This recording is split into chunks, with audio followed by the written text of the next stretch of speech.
എട്ടിന്റെ പണി കിട്ടിയ കഥയാണ് കേട്ടോ ഞാൻ പറയാൻ പോണത്.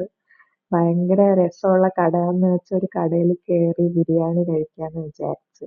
ഈ ഡയലോഗ്സ് ഒക്കെ എഴുതി വെച്ചേക്കുന്ന കണ്ടപ്പം ഓർത്ത് നല്ല ഫുഡായിരിക്കുമെന്നൊക്കെ. അങ്ങനെയാണ് ഓർഡർ ചെയ്തത് ബിരിയാണി. ഓഹ് ഗൈസ് ഒന്നും പറയണ്ട. അവിടുത്തെ വെള്ളം പോലും ഞാൻ കുടിച്ചില്ല. ആകെപ്പാടെ ചിക്കൻ ഒരു ചെറിയ പീസ്, അതും ഒട്ടും കൊള്ളത്തില്ലായിരുന്നു. ഒട്ടും വെന്തിട്ടില്ലായിരുന്നു. അതിനാണ് ഇടയ്ക്ക് എന്റെ പപ്പടവും താഴെ പോയി. ഗ്ലാസ്സിൽ ഞാൻ ഒരു തുള്ളി വെള്ളം പോലും കുടിച്ചില്ല. ഫുൾ പൊടിയും പിന്നെ കഴുകിയിട്ടില്ലാത്ത പോലെയൊക്കെ ആയിരുന്നു ഫുൾ ഗ്ലാസ്സും. പിന്നെ റൈസ് മാത്രം കുഴപ്പമില്ല.